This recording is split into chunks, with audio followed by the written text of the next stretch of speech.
City Talks with Ruben Abba. Hello, good afternoon, and welcome to another exciting edition of your number one talk show, City Talks with Ruben Abati, on your number one lifestyle station, City 1051 FM. On this show, we discuss stories of political and human interest that affect us as citizens of Nigeria and as members of a global human community. Today, again, we will be discussing the 2023 general elections and other matters with specific focus on the gubernatorial race in Lagos State. And our guest today is a special one, the Lagos State gubernatorial candidate of the People's Democratic Party, PDP. His name is Dr. Abdul-Azeez Adediran, also popularly known as Jandor. Dr. Abdul-Azeez Adediran Jandor is a politician, journalist, entrepreneur, and technocrat. He was the chairman of the Lagos movement and the Lagos State gubernatorial candidate currently under the People's Democratic Party with his running mate, Funke Akindele. He's a recipient of the 2021 Honorary Doctorate in Leadership and Governance from South American University, Lagos, Nigeria. Jandor was born into the family of Alhaji Adediran and late Mrs. Ruth Oluwafunmilayo Adediran on the 25th of November, 1977 in the Mushin area of Lagos State. He is a graduate of the Polytechnic of Ibadan, Model University, Vienna, the Howard University School of Business, Washington, D.C., USA, and Oxford University, Oxford, United Kingdom. He started his career with journalism. He was a journalist for more than 20 years.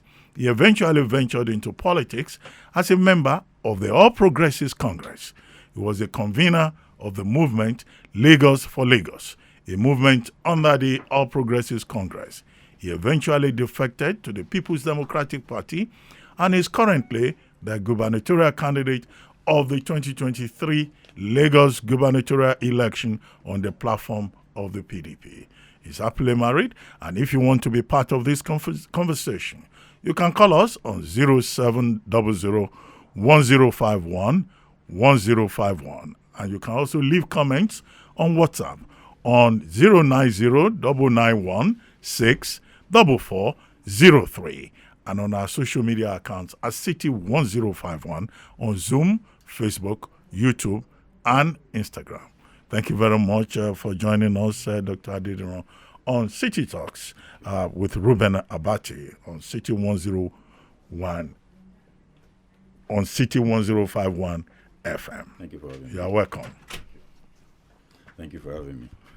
Well, let's start with your campaign. I see the advert that is running on TV currently, and there is a refrain there, Jafweko. Why do you say Jafweko? I mean, we've been talking about this process, and we've been saying that, look, nobody should promote violence. So Ija means fight. Ija means quarrel. And that would seem to be contrary to what the electoral act says. So why are you calling on your supporters to fight? Okay. Well, the word Jafweko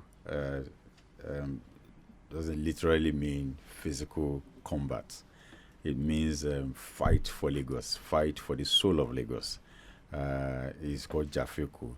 So we come up with that because it's about time that all of us, irrespective of our party lineage, irrespective of where we're from, as far as you are Lagosians, either of the first order or Lagosians by residents and every one of us, Lagos belongs to all of us, and it's about time we fight for the soul of Lagos and take it off an individual who has heard Jugula over 2 decades to say, no, you know what, this is not about Jandor, this is not about Funke, this is about all of us in Lagos. So the Jafweko is Jandor Funke.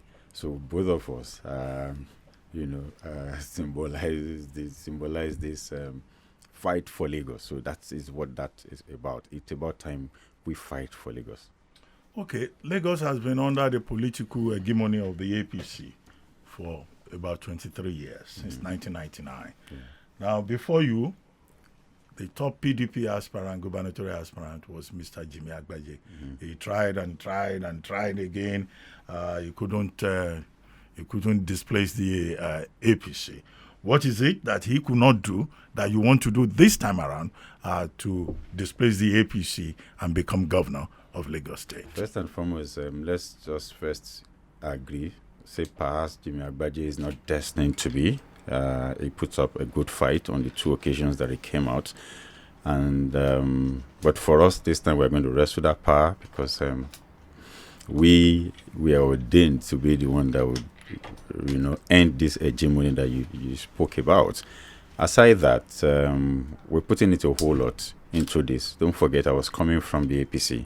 And for you to defeat a party that has been there for so many years, the first must be an implosion within the ruling party, and what we did successfully January 21st this year when we crossed from APC to PDP, which means that the party that have been doing 40 to 45% every election cycle, which is the PDP, is the one that we have taken what we took out from APC to, which means what they need to cross that threshold is what we have brought into the PDP. And be rest assured, we're going to wrestle this power from them. Aside the fact that there are a lot of people, even within the ruling party, who are tired with the system, but because of what they've done yesterday or refused to do, they can't come all out like we are.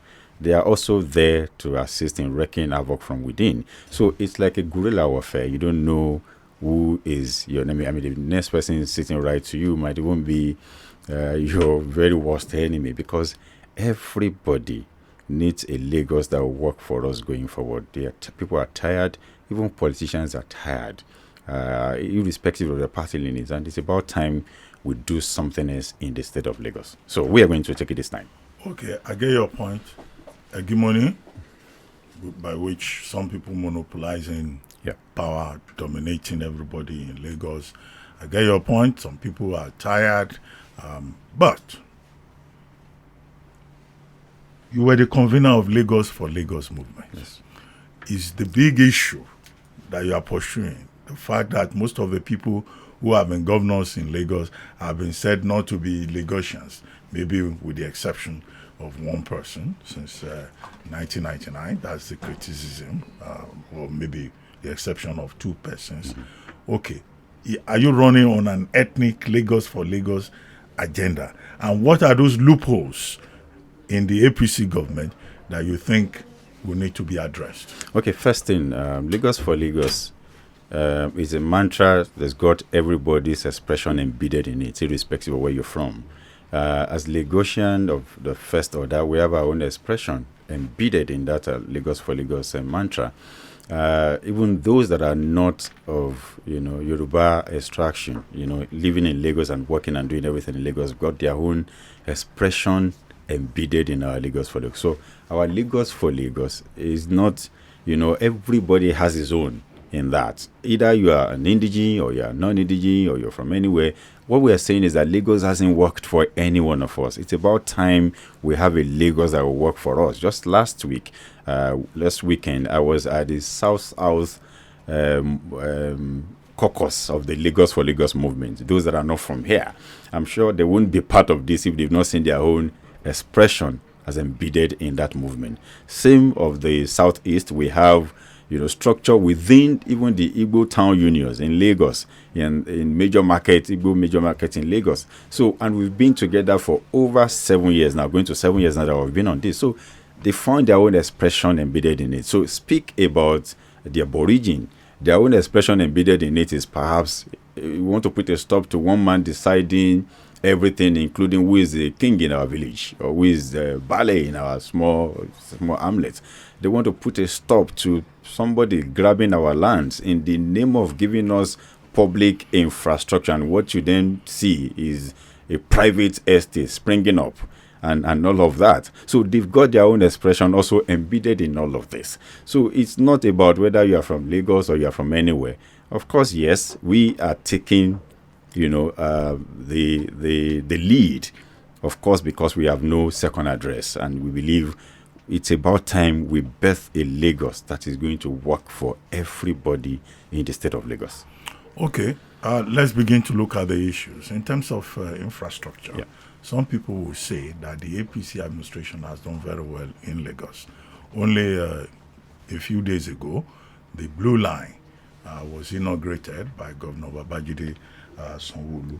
And then, of course, Lagos State civil servants don't complain about non-payment of salaries. In fact, Lagos is about the only state that has increased salaries in the last 1 year. So what are those powerful reasons, strong reasons, why you think Lagosians should move away from all of this and vote for you? And what do you intend to do in terms of infrastructure and welfare beyond what the APC administration has done so far? Okay, first let's begin to interrogate this. That is how bad that is how low we can go as government in this country when we started taking the issue of salary as an achievement, of course. So I'm going to push that aside. It's not part of what we are going to be discussing. Let's speak to infrastructure at the level of Lagos. You see, before now, as an aspirant, there is no wards, there is no local government I haven't visited. And I'm also doing that with the current campaign of ours, which has a strategy of me visiting all the wards.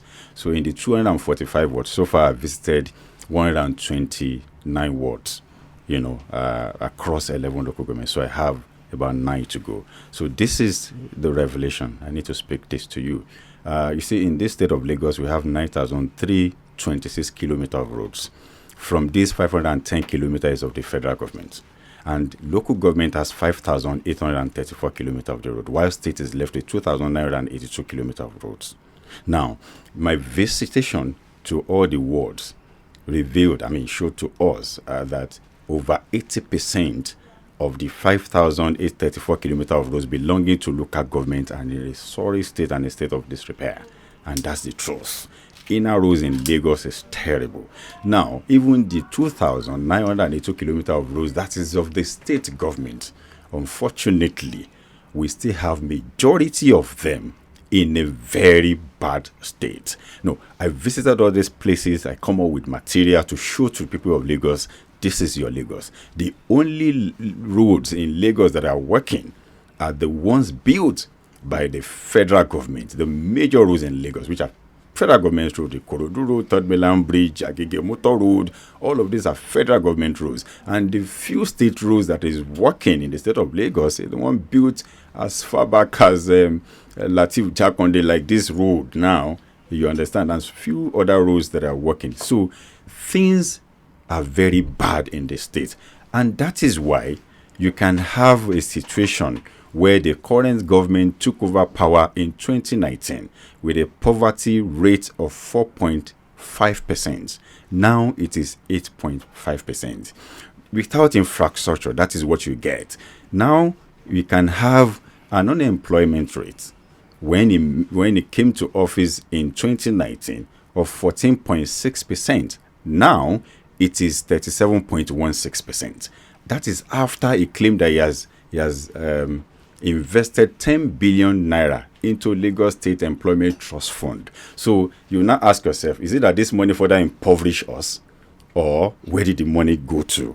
You understand? So Lagos is not working. The people of Lagos know. That is why when they said to us that we cannot paste poster, we cannot use billboard, they've taken everywhere, and they decided to brand Lagos with all their own picture and everything. We decided to take ourselves to the people by visiting all the wards. And I've said it over and over, let them brand Lagos with any color, with their face and everything. 2023, we are going to vote them out. Now, what exactly are we doing differently? Because I've visited all these locations, and everywhere I go to, I put pen to paper to take note of what I see and what we are going to be returning to do, because I don't want to be a governor that wouldn't understand the state you want to govern.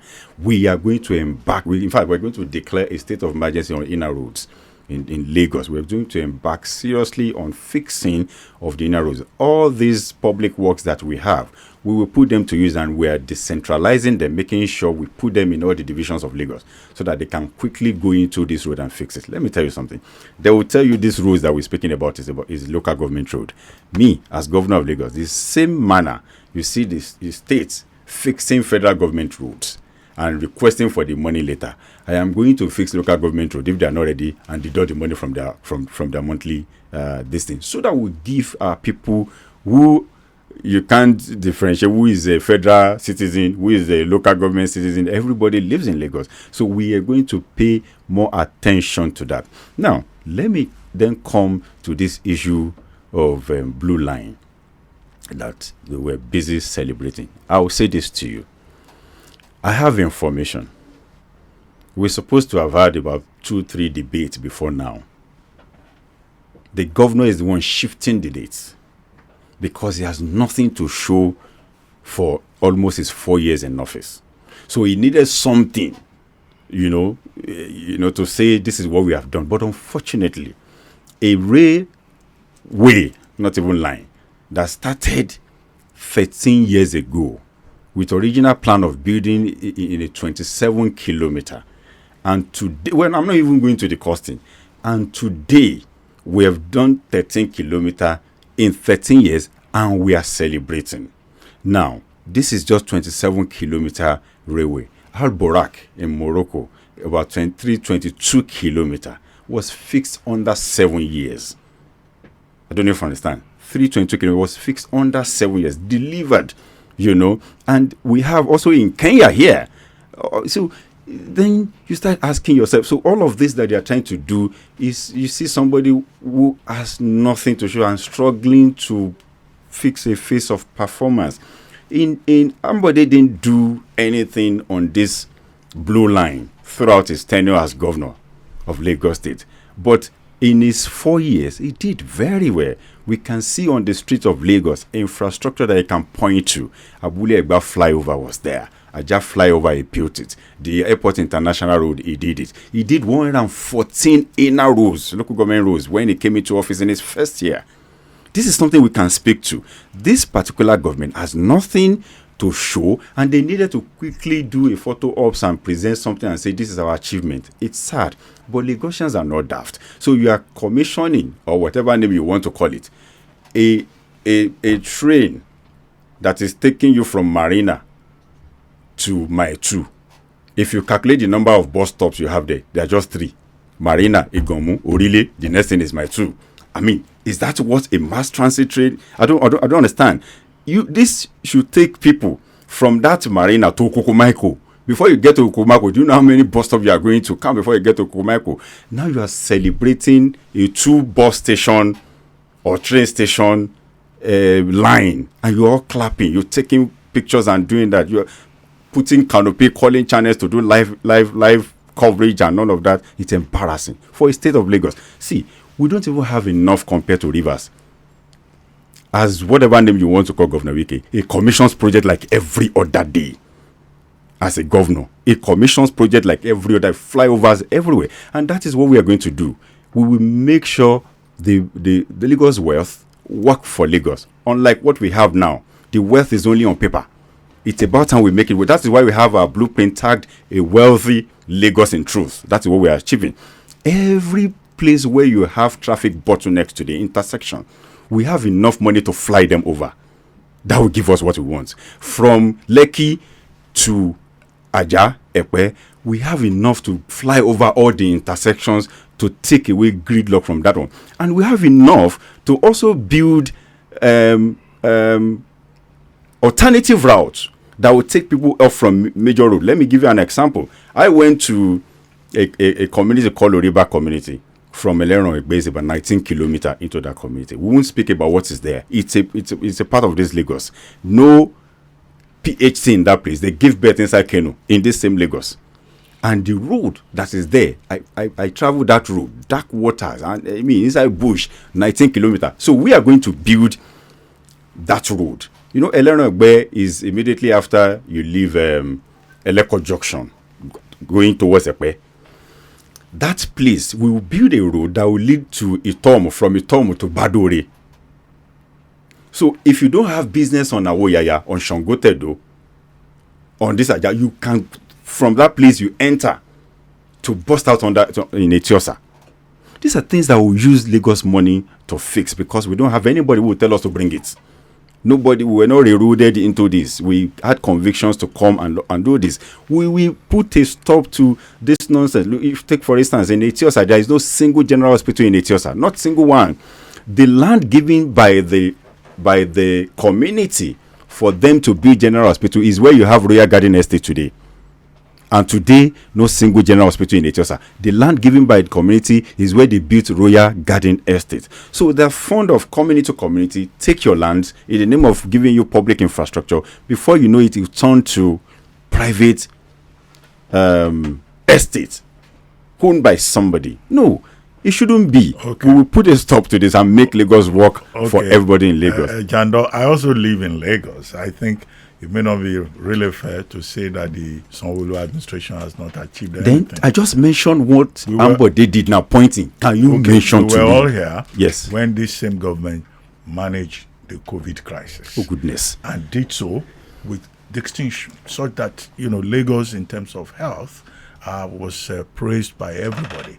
It is this same Sanwo-Olu administration that revived the Enyigbeti summit that was abandoned. Okay. This blue line that you have just talked about, now transportation is number one under Governor Sanwo-Olu's,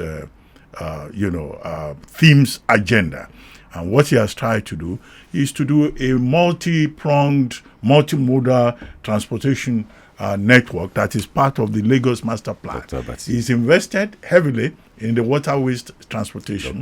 They have gone far with the Fourth Mainland Bridge, even if it is at the engineering design stage. But everybody is looking forward to that.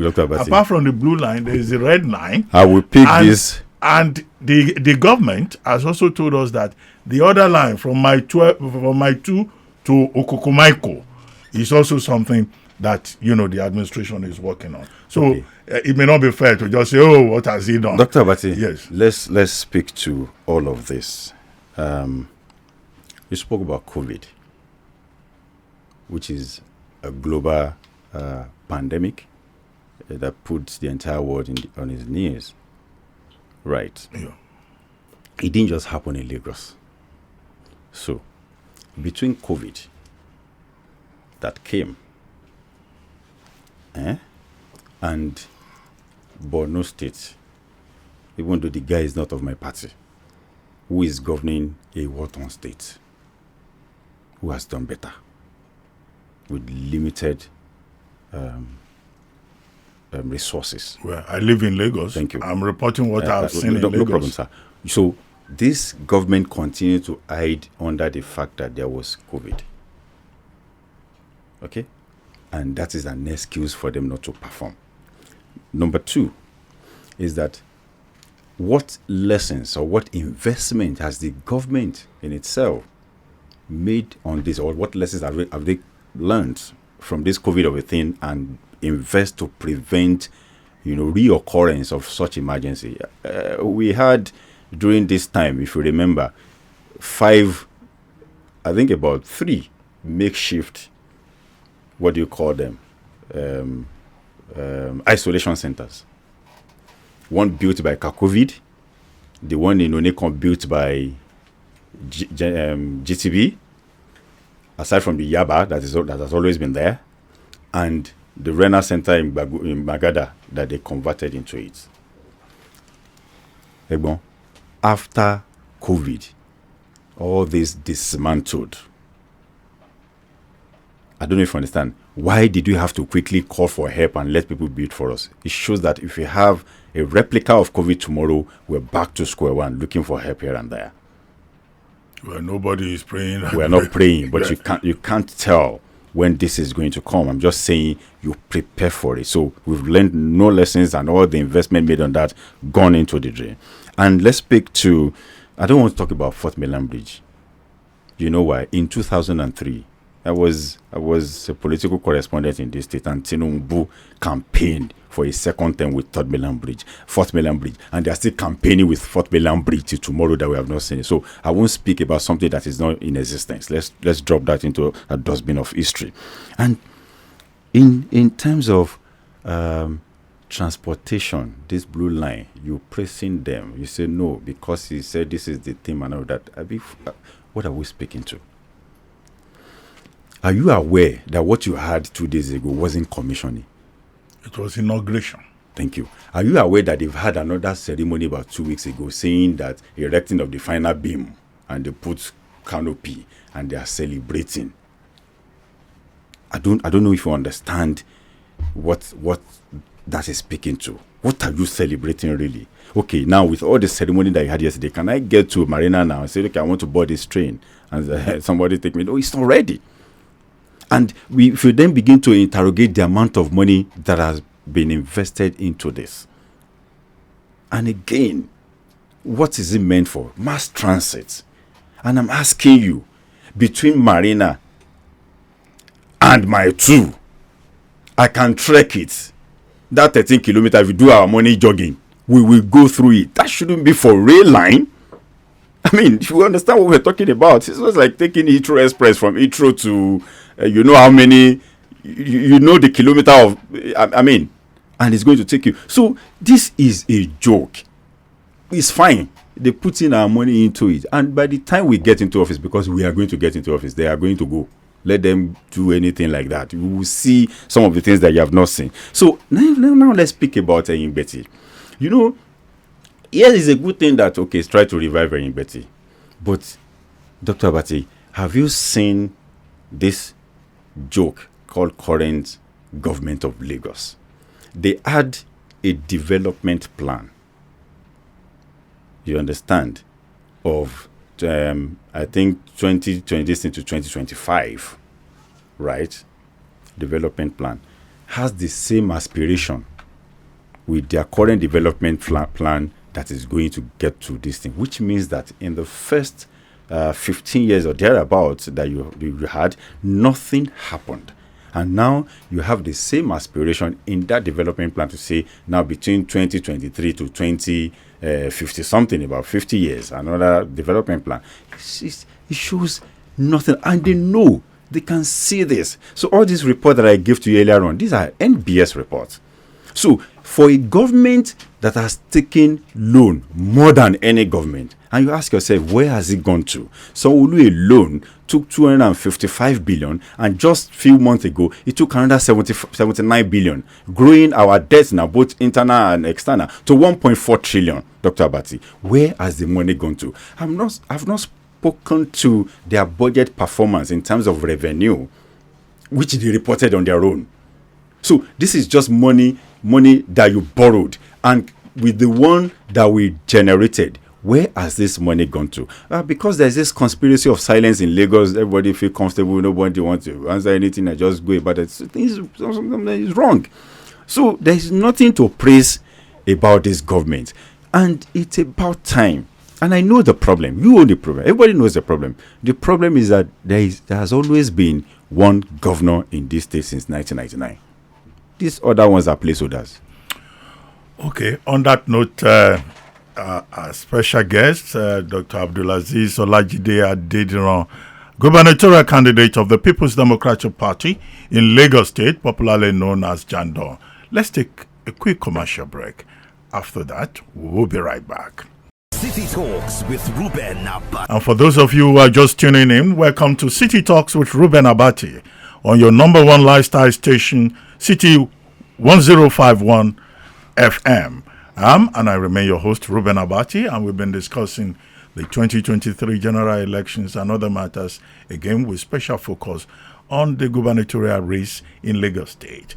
And with me still in the studio is the Lagos State gubernatorial candidate on the platform of the People's Democratic Party, PDP. His name is Dr. Abdul-Azeez Adediran, also known as Jandor. Remember, if you want to be part of this conversation, you can call us on 0700-1051-1051. You can also leave comments on WhatsApp on 090-991-64403 and on social media accounts at CT1051 on Zoom, Facebook, YouTube, and Instagram. Well, thank you very much for staying with us, Dr. Adediran, gubernatorial candidate of the PDP. Well, let's take on some other issues. In your campaign agenda, you talked about environment. You talked about education. Now, education as a priority. What are your plans? Okay, so just like I said, if you want to govern any state, you have to do a critical analysis of all the major sectors of the economy of that state. And in the state of Lagos, one of the reasons why we are declaring also in education sector a state of emergency is because I'm sure without that you can't be speaking about our tomorrow as a people, unfortunately. But today in Lagos, we have over 2 million out-of-school children. That is unacceptable. And we sat down. What has informed this unfortunate position of ours as a state? And we realized that there are so many things: infrastructural decay, lack of human resources, and lack of will of government to do the needful. So first thing we're doing in that regard is that the moment we enter office, we know we won't be able to provide infrastructure where we can accommodate all these our children at a go. But in our own case, we are going into partnership. In Lagos, we have 18,000 private schools. 5,000 of them are registered. And my government is going to come up with a policy and call these people into a meeting, especially the 5,000, and say, you know what, I have some of my children which I would like to take off the streets. So I would see the number can spread across these 5,000. I would make provision for their uniforms, make provision for learning aids, and do all I need to do. And I'll give it to them in exchange for tax incentives or holiday, as the case may be. I would have achieved one thing first: take my children off the streets. I mean, pending when, and I'll then begin to embark on aggressive infrastructural renewal in our schools. As regards the shortage of human resources, teachers, I have intention, because President Muhammad Buhari signed into law an extension of years of retirement of teachers from 60 years of age to 65. And he also signed into law the extension of their years of service to 40 years. Lagos State government hasn't implemented that. So I will be the first to implement that. I will not only implement that, but I will recall those that have been retired, as when the law was signed, back into the system.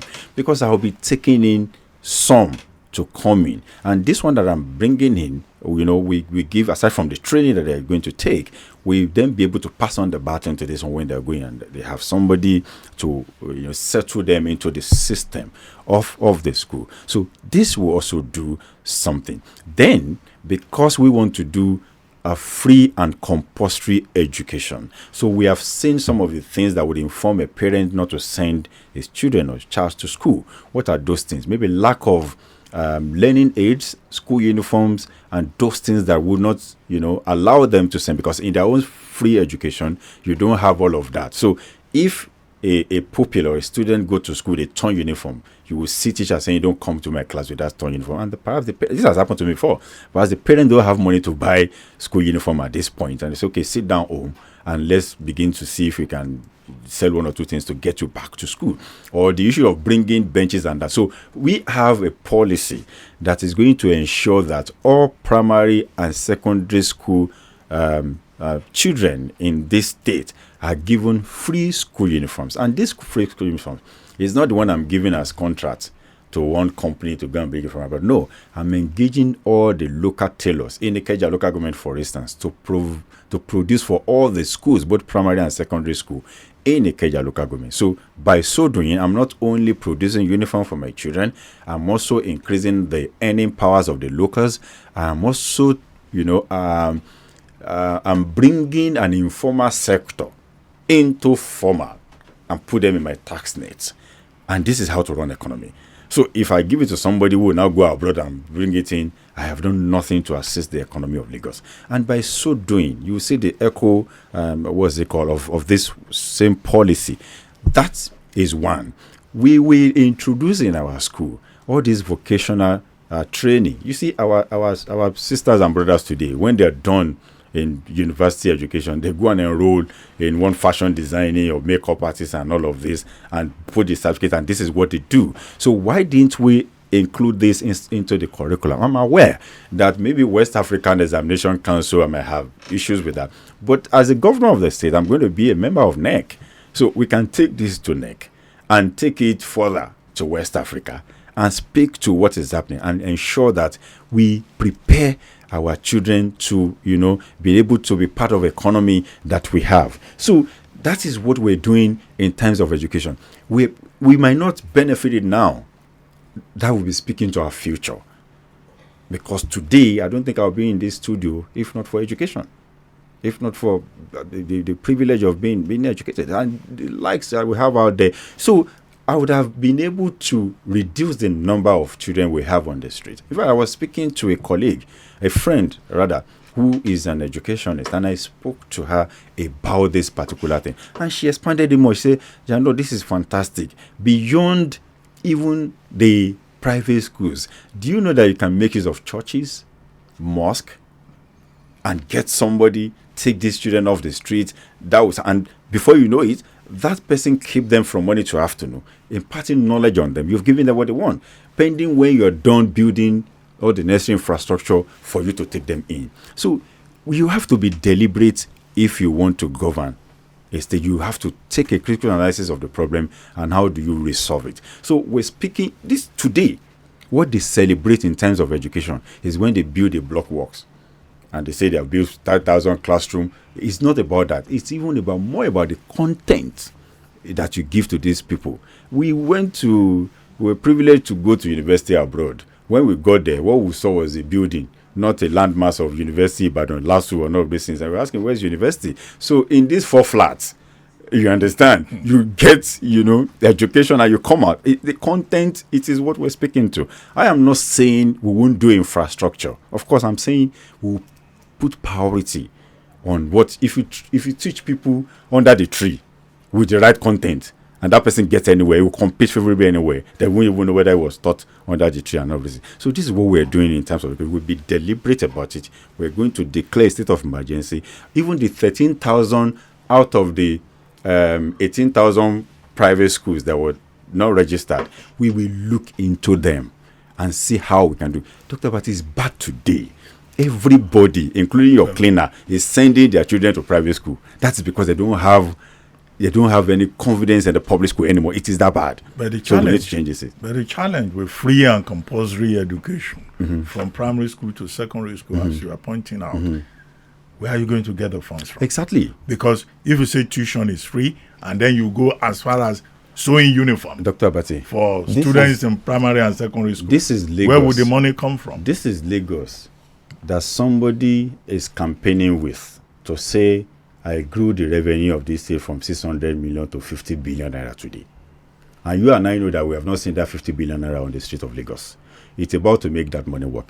If we say, where am I going to get this money for? I can tell you, okay, this particular one I'm speaking to, I know where I can get it from. After all, we have in this state a legally right organization that is morally wrong, taking over half of our revenue in the name of tax consultants.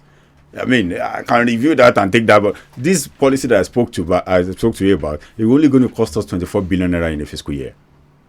I don't know if you understand. It is not much compared to somebody taking over 9 billion naira from you, like every 30 days in the name of providing one service. The money is there. You are throwing stones. I'm not throwing stones. Who is that somebody? I'm analyzing. Who is that somebody? We will review that and make sure we have the money and put where it's going to be useful to the people of Lagos. There is money in the states. Okay. Well, how about the environment, which is also a big issue on exactly. which you are campaigning? Because you see, it's unfortunate, and I want all of us to look at this. When the government is coming up now to put up a defense for our incessant flooding flood, they will say it is a citizen that is dropping something in the canal, they are blocking manholes, they are doing this. That is why we have that situation. Yes, I agreed. The people have their own issues. What about the government itself? Dr. Bati, in this state, we have just 6 collectors that takes our water to the creek. Just 6. Now, Major one of these 6 is the Odo-Yalaro. Odo-Yalaro takes water from Agege Motor Road, Lagos Badagry Expressway, take it down here to Ojota and take straight to Agboyi Creek. Government of Lagos, in fact, LSDPC under Sanwo-Olu as MD. If we're going towards the 3rd Mainland Bridge, after 7-Up, after motorways, watch on your right at the back in that Ojota area. You will see an estate springing up in that place. That estate is built right on the canal, Odo-Yalaro Canal. And now it's totally blocked. That is why whenever it rains, you see the entire Minde flooded. That is government giving approval to their crony to build that on our water collector. Now, the state that has been earning such amount of money and knowing fully well that we are one of the sinking cities in the world, knowing fully well that we are below, water level in this state, we have just 6 collectors. We ought to have built more. In fact, they are trying to build the 7th one in Ilubirin that will deflood the entire Lagos Island. It's about 1 kilometer, 1.2 kilometer that they are trying to build now. I'm saying by now we should have as many as possible of these water collectors to take water straight to our lagoons. But this government are building on it. So when we come, we're going to govern this state and be deliberate, not minding who sucks is God, and take decision in the interest of generality of Lagosians. You understand? We wouldn't care whether anybody and anything or anything. We will take a decision in the interest of all of us. I'm sure you understand what that means. You are not threatening to demolish people's houses. Dr. Abati, we govern Lagos with the fear of God, not minding who source is God. So that at the end of the day, we will live. Okay, look at this. The man that wants to be president of Nigeria today, everybody will come and say, he has made people. He made this person. He made that person. That is why he's qualified. He has said, look, we don't need you to make anybody. What we need you to do is to give us good institution. Jakonde was governor in this state. How many people remember? How many of Jakonde's commissioner do you remember? None. But you can see the footprints of Jakonde's government everywhere today. That is what we want to do. We don't want to build anybody. Build institution for us. Jakonde came under 4 years. He built everything, almost everything that we have in Lagos today. Just last week, when I was campaigning, I went to Ayobo, Jakonde Estate in Ayobo, Dr. Abati. When I go there, I met with the resident association. They're about celebrating 40 years of that estate. 40 years. After 40 years, no government presence in that estate. I sat with them, and they told me this is how they want to celebrate the 40 years, that they want to erect Jakonde statue in front of the estate, and they sought my assistance. So we're able to pull funds together and give them money to put it there. The moment the government of Lagos realizes I was there and they welcomed me, they went there to tell them, no, they cannot allow me to commission that thing. They cannot allow me to do it. In fact, Governor Sanwo-Olu was the one that went to commission what I paid for. And when they called me and I said, allow him to commission it, but give us the vote, they were all clapping. It is that part. Everywhere we go to now, they go back to threatening people there because we've taken this campaign to the people. In their own case, the only thing people can see is their picture, is their poster, where they've plastered everywhere. But we have taken ourselves to the people, say, you know what, you can feel us, you can listen to us, you can examine us and see if we're able. My deputy, our campaign strategy is that when we go to any ward, because we're doing what ward, I speak with all the stakeholders there, mechanic, religious leaders, and all of those things, and seek for vote. You go into the market, go and assure our mothers. And so, you know what they do now? Anytime we are entering any local government, they order closure of markets so that we don't get into the market. I mean, if you've done so well, I don't think you should be that in play. Today, they will not allow us to put any signage anywhere. We're struggling to free. If we put up a poster today, they've instructed all the local government because they have all the resources, they are ready to put something on it immediately. Well, but you keep referring to you not being allowed to put up billboards and signages and posters. Mm-hmm. But the signage agency and advertising agency of Lagos State has repeatedly denied that this is true. Sir? They've said, no, such a thing never happened. Okay, let me tell you this. Go and find out. I am a member of that community. I run a media agency on my own. So I'm a member of that community. They were specific in their instruction. Don't take anything from Jandor, PDP, and Peter Obi, Labour Party. Specific. If you go around this Lagos, you will never see Labour Party's billboard anywhere that is carrying Peter Obi. And there are other political parties they consider inconsequential. They allow them to put things here and there. But in our case, they blocked us. Though it is now, Dr. Bati, that some of these outdoor owners are now starting to come out and say, you know what, this is the only time we make money. Now you have taken over the space. You are not even paying us. We're losing money. And some of them are saying, we are ready to give out this thing, to damn all the consequences. But again, if you say you are a governor and you are running an economy and you know how much money that sector of economy will make in this season, why do you deny your people? Why do you deny your economy of doing well? But these guys wouldn't understand, because all their lives they've been salary earners. They've never had cause to set up business of their own, invest money and turn it around. So they wouldn't understand. So but for somebody like us and Funke, who have had cause to source for fund, invest it in a business, turn it around, repay back that fund, pay salaries, still make profit. We understand that you don't play politics with economy. So now this sector of the economy, you shut the door at them. You're not allowing them to pay money. And as a result, it's even affecting you as a government, because the number of revenue that you should take from there, you're not taking it. So in my own case as governor of Lagos State, I won't play politics with that. Say, you know what? Brand for all you care, in as much as you have paid what is due to the states.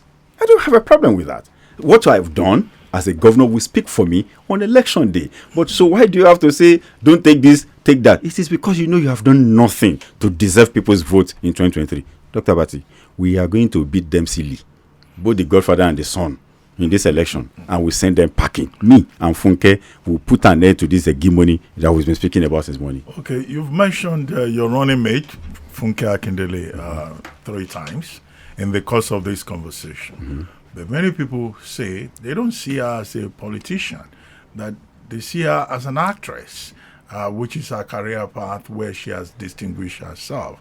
Okay. How is that perception affecting your campaign? Because many will say, she's an actress. Okay. She just even released a film. Mm-hmm. Are they going to allow her to go and be producing films and doing Hollywood all over the place? Okay. Dr. Bati, you've seen an actress. I'm seeing a businesswoman.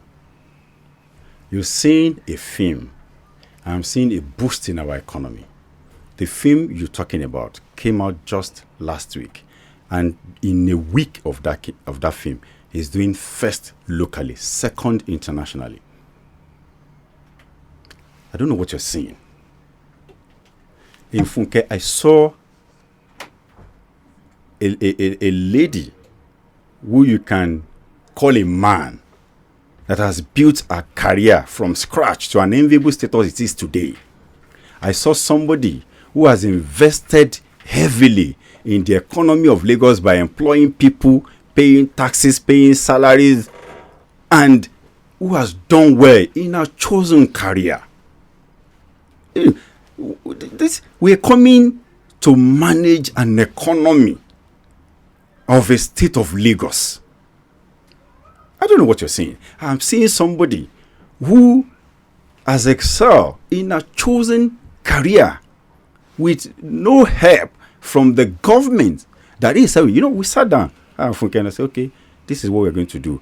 In that same sector that people consider a joke, we are going to be investing $1 billion into it when we come into office and put it in a pool for everybody in that sector to come and play. You will now see how we're going to turn around the music and film industry and our tourism in this state of Lagos. I don't know if you're saying. So the people that have got that sentiment, they are in the elite. Oh, it was the day you picked Funke was the day I said. When as deputy governor started making sense to people, I don't know if you understand. It's because I've chosen somebody who is popular and is doing well. So they'll first look at it. If I've chosen a nobody will say anything. And that is what we're trying to do. Can we have a candidate that is a radical departure from the stereotype norm? Who is Wike's deputy? You know, I've asked this question over and over again. Almighty Wike. Who is Wike's deputy? Nobody knows them. They had to pick somebody, put it there, and the only thing you see is that one face.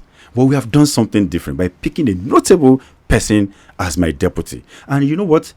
It is only the elite that say, Funke. Anytime we get, in fact, I've had cause to go on campaign all by myself, and they're asking Funke Laferi. It is Funke that we want to see. I've had cause to see, I am voting for you because of Funke. She's the best thing that has ever happened to my ticket. Yes, we've done well, building structure, going everywhere, but when we face general election, what we need is numbers. When I was saying Governor Adeleke, let them do that election 50 times. Governor Adeleke will continue to dance to win. Okay, it's good you mentioned Governor Nyesom Wike of Rivers State, who belongs to, I won't say a breakaway faction, a group within the PDP. Is our leader. That is not supporting the presidential candidate, and who identifies, even in Lagos State, more with the APC than with the PDP. Does it bother you? Have you seen their campaign promo on LTV now? That is what they are celebrating. Wike coming to endorse them. That's what they're putting on TV as he comes to Lagos, he endorses. If you endorse them today, they will use you to campaign. And then he's even saying that he wants to embark from January on state-by-state campaign. So if he comes to Lagos to come and campaign for Sanwo-Olu, how will you feel? No. Let me say this. Governor Wike is a leader in our party. A very respected one at that. And I believe he knows the right thing. And I believe all these things I say by January, he might come up with a surprise. You understand? But I know that he will not come to Lagos to campaign against his party. No, I know he won't come to Lagos. I think the one he did the last time was just to make somebody feel good because it was his guest. And after that, and they came to Lagos to have small meeting, and But Governor Wike says that in January. Wait, I said after the first thing, they are returned to Lagos to come and have some with our leader, to have some talks, and they know it would amount to something else for them to campaign against us in our states. So they know that they need to support us, to win our election, because they are of the PDP. They are also major stakeholders in this election, all of them, including Wike, who wants somebody to succeed him in PDP. So they know it would amount to death penalty for them to do otherwise aside from PDP, even in their state or anywhere. So they won't do it. These are politicians that they're veterans in this trade. I respect them. Yes, I like the fact that they're standing by whatever it is and holding. But there must be a terminal point to every fight now. There must be at that time where you say, you know what, okay. Let's come back and let's renegotiate and all that. So, and I believe that is what's going to happen. So they are going nowhere. They're going to campaign for Atiku Abubakar. They're going to come to Lagos and campaign for Jandor. And by then, those people will stop their adverts where someone will say is going to, because that's what they are running now. They don't have anything to show, and that's what they are running. So we have no issues. That is our leader. Okay, maybe Governor Wike is in Rivers, which you may say is another state, and by January we will know where he stands, and other members of the integrity. We're here waiting, but I can assure you they are not going to do otherwise. They're going to do he announced that he will and I'll come back to tell you that this is what they're going to do. He said he will name the presidential candidate that he will support. And it's going to be Atiku Abubakar. Okay. But how much support are you getting from the leader of the PDP in Lagos, Chief Olabode George? Yes, 100% support. We were good. I have his support. I have everything. You see, just like it's happening in other states. Wike, Sheyi Makinde, who is also my leader, and all of these governors, they are playing national politics, which is fine. In their respective states, they are not joking with PDP winning their states, including Chief Olabode George and all of them. So everybody, yes, playing their national politics is fine, but in their respective states, they are not joking with PDP. PDP must win. That's what they are saying in their states. So for those who understand the nitty-gritty of this game, where is national? There is nowhere called national. It's a combination of Oyo, Rivers, Lagos, and all that. So if all of them are preaching that PDP must win, so if anybody is deceiving anybody to say they are going to support you, you are on your own. They are not going to. In fact, a very smart politician, who is the Melokon guy, is quickly look at them and say, Bobo, it won't happen like that, because he kind of negotiate, because he's smart. But the one that is not smart is still thinking because they are giving you vehicle to run your this thing. These people don't understand the game. Because the moment you say do otherwise in my state, it's going to affect the other 4 elections. They won't try it. And that is where they have stake. So we're focusing on our campaign, and whoever comes today, you are welcome, and all of that. So that's the thing. Okay, you keep referring to the big elephant in the room by way of innuendos. People collecting tax. You've also said Milokon. People arrogating progress in Lagos State to themselves. Let's call it as it is. The big issue in Lagos State is that the APC has as presidential candidate a former governor of Lagos State, the leader of APC, the man that you have been talking about by way of suggestion. Wouldn't that be a challenge for you? Because Asiwaju Bola Ahmed Tinubu seeking to be president. If at the battle, the high stakes game, will have to start even from Lagos State, because he cannot afford to lose the election in Lagos State. Okay. So, how much of a challenge is that to you? Dr. Abati, as far as this election is concerned, you will see upsets. And upsets that will shake the entire world to its bone marrow. Let me tell you something. I was coming from APC. I'm sure you know. Yes, we've been winning. We know how. With the introduction of beavers and everything around it, you will see upsets. When I say upsets, you will see it. And I know that they are doing a lot now, thinking we're going to use violence, we're going to use this. Electoral Act says anywhere there is violence, we cancel and come and do it again. Abi? Yes. The moment, even if they say they have to attack the beavers, anywhere beavers is not functioning, we do what? Cancel and come back again. So this, they know. All the signs are there that they can't get it. The second strategy of theirs, because that's what we've done over the years to impoverish people, it's a deliberate policy for them. So that an election like this, they can roll out money and take. Buhari has redesigned Naira. Buhari is taking Naira away from everybody. Let us, all of us, be at Paiko and face it, the way it is. So everything they rely on to do this is being taken away from them. Now this is an election that will be won by somebody who is physically fit in going places, speak to people, and get their vote.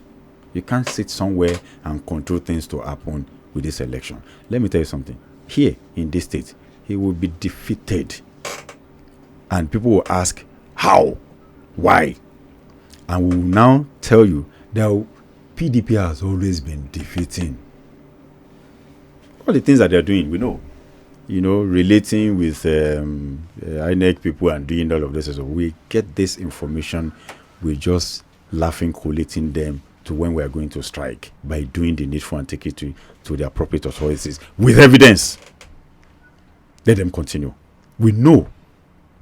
We have details of all of it. You know why? I was coming from that camp. We have a lot of us still remain in that camp. So anywhere they turn, they move, we take it. We started our own campaign. INEC asked us to start October 12th. Immediately we swung into action. On the 19th, we started our world tour. We have done it up to this moment. They are just starting 2 days ago.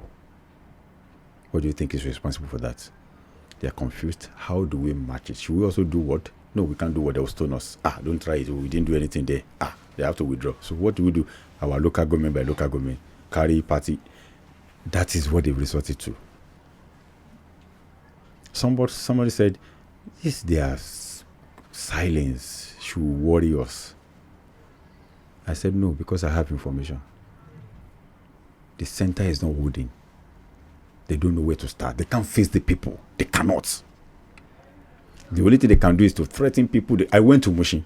Let me give you this. I went to Mushin. When we got to Mushin, Mushin was on fire because it's my local government of best. It was on fire everywhere. Mushin, everywhere. I walk on the street of Mushin, everywhere, Ujuwe, everywhere. And the next day, the local government chairman had to come out, call all the people, and roll out money, putting 1 million naira per ward, and they start sharing money to people. Egbon. Kan yawo bank, o ma joni gbese gbeyin. Well, for banking. The thing about politicians is that politicians are optimists. Let me tell you something. Forever optimistic. There is a song that our people will sing when they follow us. Yawo for banking.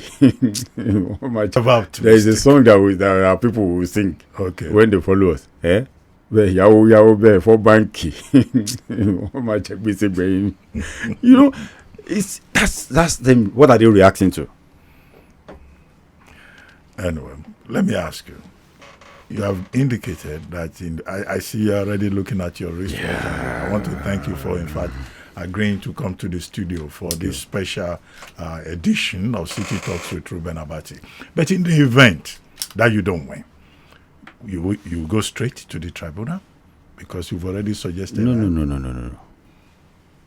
Dr. Abati, this election, we are going to win. I am the 16th governor of the state. Will be sworn in 29 May 2023. Funke, that they call a joke, is the 16th deputy governor of the state.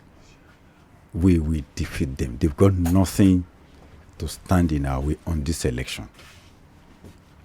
Don't get it twisted.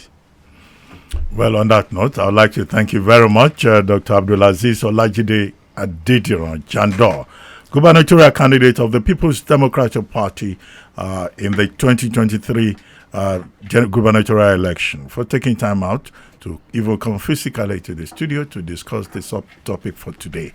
And I also like to thank everyone who listened to the program. My apologies to those who could not reach us by calling in or via social media. But the conversation does not end there. You can still reach out to me on my social media account at Abati1990 on Instagram, and also City1051 on all social media platforms. For those of you who joined us late, well, you can visit the YouTube page City1051 to watch the entire show. And when you do so, don't forget to hit the subscribe button and leave comments. And I want to assure you that if we have the opportunity another day, Dr. Abdul-Azeez Adediran will be here and would, have more time to engage with him. And don't forget to tune in next week at 12 noon for another exciting edition of City Talks. My name is Ruben Abati. The show was produced by Charles Flames, Ayodamola Oludara, Oluwaseun Adetitun, Abiodun Odunton, Oluwatobiloba Odunlame, and Olawumi Ezekiel. Thank you very much. Merry Christmas. Thank you. Thank you very much. City Talks with Ruben Abati.